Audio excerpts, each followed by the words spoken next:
ترجمہ کیا مولانا تھانوی صاحب نے، چال بازی کرتے ہیں یہ اللہ سے اور ان لوگوں سے جو ایمان لا چکے. یہ منافقوں کے بارے میں نا آیت کہ یہ چال بازی کرتے ہیں اللہ سے اور ایمان والوں سے. اچھا جی، شرف الدین نے ترجمہ کیا فریب دیتے ہیں اللہ کو اور ایمان والے لوگوں کو. توجہ ہے. اچھا، تیسرا ترجمہ محمود الحسن دیوبندی صاحب کا، دغا بازی کرتے ہیں اللہ سے اور ایمان والوں سے. مودودی صاحب کا ترجمہ، اور اللہ اور ایمان لانے والوں سے یہ دھوکہ بازی کرتے ہیں. اب آپ کا ذہن وہاں نہیں پہنچا جہاں احمد رضا کا ذہن پہنچا تھا. کہتے ہیں نا فلانے نے اس کو دھوکے سے مار ڈالا. کس سے مارا؟ دھوکہ کس کو کہتے ہیں؟ ایک بندہ یہاں چھپ کے کھڑا ہوا تھا، اس کو کہا جی بسم اللہ بسم اللہ، اس کو اندر لے کے گیا، اس کو جا کر کھانے میں زہر ملا کے دے دیا. تو یہ کیا کہا جائے گا؟ اس کو کیا کیا؟ تو دھوکہ اس بندے کو لگایا جا سکتا ہے جس کو پتہ نہ ہو بیچارے کو. تو بتاؤ یار، اللہ کو بھی دھوکہ دیے جا سکتے ہیں؟ ہاں، تو انہوں نے ترجمہ کیا، سارے مترجمین نے، دھوکہ دیتے ہیں اللہ کو. وہ اللہ کو تو دھوکہ دیا ہی نہیں جا سکتا، دھوکہ دیتے ہیں، یہ تو ترجمہ ہی غلط ہے. اے احمد رضا تم بولو ترجمہ کیا ہے؟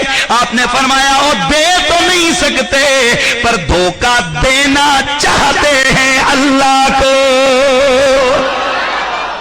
ہاں، یہ ہے قرآن فہمی، یہ ہے قرآن کی روح کو سمجھنا. آگے بڑھیے، اسی سورہ بقرہ اس کی آیت ہے. میرا اللہ فرماتا ہے اللہ یستہزئ بہم ویمدہم فی طغیانہم. سورہ بقرہ کی آیت نمبر 15. سر سید احمد خان نے ترجمہ کیا، اللہ ان منافقوں سے ٹھٹھا کرتا ہے. مرزا حیرت دہلوی نے ترجمہ کیا، اللہ ان سے ہنسی کرتا ہے، اللہ ان کی ہنسی اڑاتا ہے. محمود الحسن دیوبندی نے ترجمہ کیا، اللہ ان سے ہنسی کرتا ہے. وحید الزمان وہابی صاحب کا ترجمہ یہ ہے، اللہ ان سے دل لگی کرتا ہے. فتح محمد جالندری کا ترجمہ ہے، ان منافقوں سے خدا ہنسی کرتا ہے. اب ذرا خود غور کرو، اللہ کون ہے؟ اللہ کون ہے؟ نہ وہ ہنسی کرے، نہ وہ ٹھٹھا کرے، نہ وہ مذاق کرے، نہ وہ دغا کرے، نہ وہ دھوکہ دے. کیونکہ اللہ وہ ہے جو نہ عیب اس میں گئے. اور ارے آج اگر کوئی بڑا علم والا کسی سے ہنسی مذاق کرے، لوگ اس کو مایوس سمجھتے ہیں، کہتے ہیں دیکھو جی ان کی یہ شان نہیں ہے کہ یہ ہنسی مذاق اور ٹھٹھے مذاقیں کرنا شروع کر دیں. تو جب ایک عام عالم کے لیے یہ ہنسی مذاق اور ٹھٹھا یہ روا نہیں ہے تو اللہ کے لیے یہ کہنا کیسے روا ہو سکتا ہے؟ اے احمد رضا، آپ ترجمہ فرمائے، اس کا ترجمہ کیا ہے؟ آپ نے ترجمہ کیا، اللہ اکبر، غور سے سننا، آپ نے ترجمہ کیا اللہ ان سے استہزاء فرماتا ہے جیسا اس کی شان کے لائق ہے. وہ ٹھٹھے مذاق نہیں کرتا، وہ جیسے اس کی شان کے لائق ہے وہ ان سے کیا کرتا ہے؟ استہزاء فرماتا ہے. ترجمہ وہ نہیں کیا کہ جس میں الوہیت کے مقام اور تقدیس کا نقص لازم آئے. اللہ اکبر. آگے بڑھیے، سورہ، بڑی عام بات میں آپ کو بتانے لگا ہوں، سورہ طٰہٰ آیت نمبر 121 121. آپ حیران ہوں گے، وَعَصَىٰ آدَمُ رَبَّهُ فَغَوَىٰ. یہ سورہ طٰہٰ آیت نمبر 121. اے غور نال سنے ہوں، اس میں وہ جو سودیہ والی تفسیر ہے نا جو آپ کو مفت کی ملتی ہے، بسم اللہ، اس کا ترجمہ ہے آدم نے اپنے رب کی نافرمانی کی پس وہ بہک گیا. یہ ترجمہ کیے کس نے؟ محمد جوناگڑھی نے. وہ جو سعودیہ والی آپ کو ملتی ہے ماشاءاللہ مفت والی، کیا لکھا؟ آدم نے نافرمانی کی پس وہ بہک گیا. آدم نے نافرمانی کی، وہ بہک گیا. آئے ہائے. عاشق الہی دیوبندی صاحب نے ترجمہ کیا، آدم نے نافرمانی کی اپنے رب کی پس گمراہ ہوا.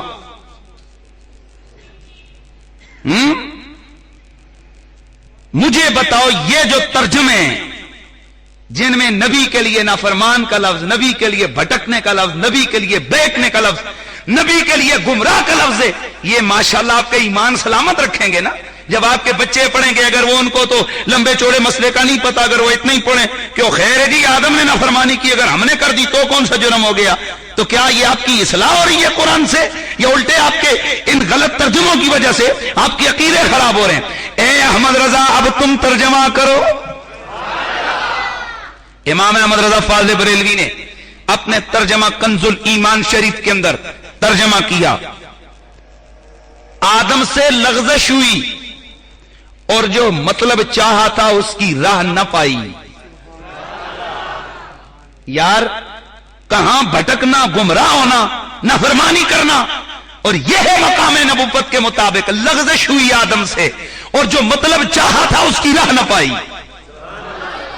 یہ ہے ترجمہ مقام نبوت کے مطابق. آگے آئیے, قرآن مجید کے اندر سورہ بڑا اہم حوالہ ہے, اس کو ذہن میں رکھنا, سورہ آل عمران آیت نمبر 54, مکروا مکر اللہ واللہ خیر الماکرین. محمود الحسن دیوبندی صاحب نے ترجمہ کیا اور مکر کیا ان کافروں نے, اور مکر کیا اللہ نے, اور اللہ کا مکر سب سے بہتر ہے. شاہ عبد القادر نے ترجمہ کیا فریب کیا ان کافروں نے اور فریب کیا اللہ نے, اور اللہ کا داؤ سب سے بہتر ہے. شاہ رفیع الدین نے ترجمہ کیا اور مکر کیا انہوں نے, یعنی کافروں نے, اور مکر کیا اللہ نے, اور اللہ بہتر مکر کرنے والا ہے. اور گال سنو کو کڑی مکر کرے تو سیانے مکری ہو گئی ہے. اے کوئی طالب علم مکر کرے کہتے ہیں بڑا مکرا ہے, طنز کرتے ہیں کہتے ہیں مکرا نہ بنا کر ہیں. یار حیرت کی بات ہے, ایسا لفظ خدا کے لیے. اگر کوئی ہندو جسے عربی کا پتہ نہیں یہی شاہ عبد القادر کا ترجمہ اٹھا کر آپ کے سامنے ٹکرا جائے, وہ آپ کو کہے یار تم فریبی خدا کا کلمہ پڑھتے ہو, وہ آپ سے اتنا کہے کہ تمہارا خدا تو فریبی ہے. بھائی مجھے کچھ نہیں کہنا, دیکھ تیرے قرآن نے لکھا ہوا ہے. اب یہ قرآن نے نہیں لکھا, یہ اس مولوی کے غلط ترجمہ نے یہ معنی لیا ہے. اللہ نہ فریب کرتا ہے, اللہ نہ مکر کرتا ہے. اے احمد رضا تم ترجمہ کرو. امام اہل سنت امام احمد رضا نے ترجمہ کیا رحمہ اللہ تعالی, آپ نے ترجمہ کیا مکروا ومکر اللہ, ان کافروں نے مکر کیا اور اللہ نے ان کے ہلاکت کی خفیہ تدبیر فرمائی ہے, اور اللہ بہتر تدبیر فرمانے والا ہے. یہ ترجمہ ہے. اللہ اکبر. آگے اسی طرح سورہ انفال یمکرون ویمکر اللہ واللہ خیر الماکرین, وہ مکر کرتے ہیں اور اللہ بھی مکر کرتا ہے, اور اللہ بہتر مکر کرنے والا ہے. یہی ترجمہ کیا انصاروں نے, اور اعلی حضرت نے یہاں بھی ترجمہ کیا یمکرون, انہوں نے مکر کیا ہے, وہ مکر کرتے ہیں. ویمکر اللہ, اللہ ان کے مکر کے مقابلے میں خفیہ تدبیر فرماتا ہے. یہ ترجمہ ہے. اور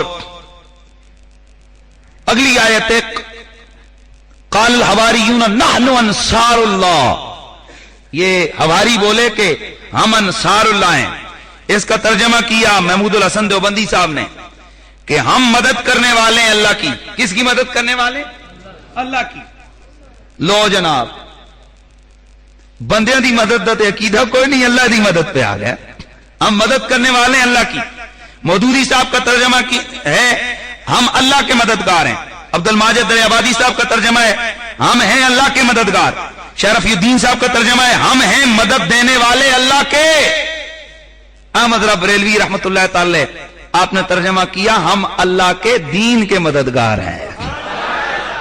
اللہ کو مدد کی ضرورت نہیں ہوتی ہے. یہ ہے قرآن فہمی. تو میرا ٹاپک تھا نا امام احمد رضا اور قرآن فہمی, یہ ہے قرآن فہمی امام احمد رضا کی. آگے سورہ آل عمران آیت نمبر 140. ہمارا یہ عقیدہ ہے کہ اللہ تعالیٰ ازل سے ہر شے کو جانتا ہے. اس کو پتہ ہے کون دھوکے باز ہے, اس کو پتہ ہے کون نیک ہے, کون بد ہے, کون مومن ہے, کون کافر ہے, کون دلیر ہے, کون بزدل ہے, کون مجاہد ہے, کون غازی ہے, کون بھگوڑا ہے, کون کیا ہے, کہ اس کو پتہ ہے. یہ عقیدہ ہے نا سب کا. اس کو کب سے پتہ ہے؟ ازل سے. آیت نمبر 140 سورہ آل عمران اللہ فرماتے ہیں وَلِيَعْلَمَ اللَّهُ الَّذِينَ آمَنُوا. عبد الماجد دریابادی صاحب نے ترجمہ کیا تاکہ اللہ تعالیٰ ایمان والوں کو جان لے. تھانوی صاحب نے ترجمہ کیا تاکہ اللہ تعالیٰ ایمان والوں کو جان لیں. شاہ عبد القادر نے ترجمہ کیا اس واسطے کہ معلوم کرے جن کو ایمان ہے اللہ. یہ ترجمہ شان الیت کے مطابق نہیں ہے، اس لیے کہ جان لے، تاکہ جان لے.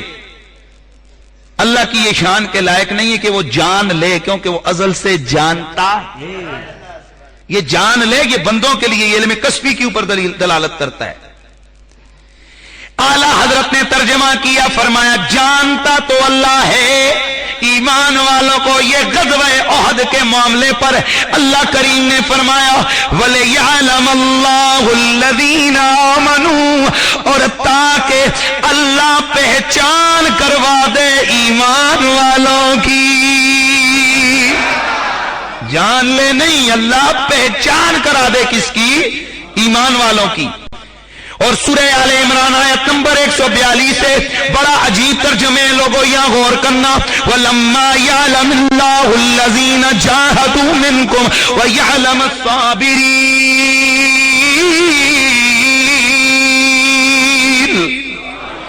عبد الماجد رہبادی صاحب نے ترجمہ کیا ابھی اللہ نے تو تم میں سے ان لوگوں کو جانا ہی نہیں ہے جنہوں نے جہاد کی، اور صبر کرنے والوں کو بھی نہیں جانا. غور ہے آپ کا، اللہ نے تم میں سے مجاہدوں کو تو ابھی جانا ہی نہیں ہے.